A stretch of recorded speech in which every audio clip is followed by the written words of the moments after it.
Rusija, Kaluška oblast, Novoaleksandrovsko selo. Aleksandrova crkva. Vanjski dizajn zgrade je urađen u ruskom stilu.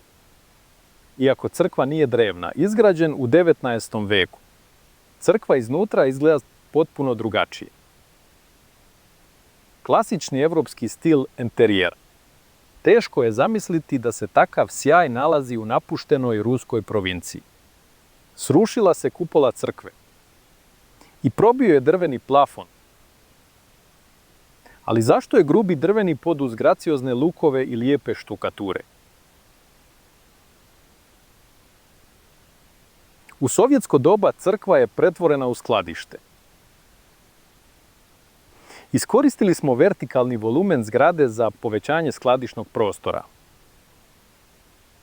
Nemilosrdno su zabijali metalne grede u stubove. Tako su napravili osnovu za drugi nivo.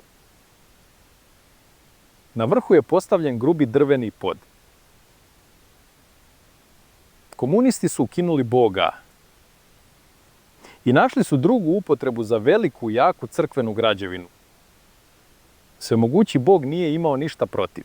Neka bude magacin. Ali postoji zanimljiv detalj. Ovo je balkon za hor pjevača. Sa drvenim stepenicama. Komunisti nisu marili za lepotu. Nije bitno kako izgleda. Mora biti jaka i pouzdana. Ali balkon za hor je drugačije napravljen. Noseće grede su ispod obložene drvenim daskama. Donja površina je obložena malterom i farbana. Pokušali smo nacrtati klasičnu kupolu. Koliko god možete. Ovaj dio drugog reda urađen je prije dolaska komunista na vlast. Trudili smo se da drveni balkon uklopimo u prelijepu unutrašnjost crkve. Ovaj balkon nije namijenio arhitekta prilikom izgradnje crkve. Bog nije planirao da peva sa balkona. Arhitekta nije projektovao balkon za hor.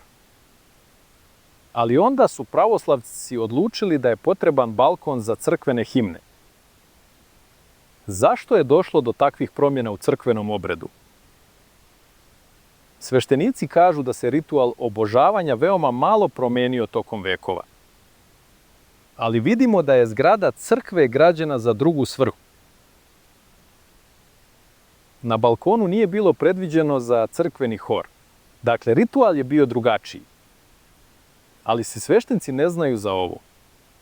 Ne govore nam ništa o crkvama i religiji.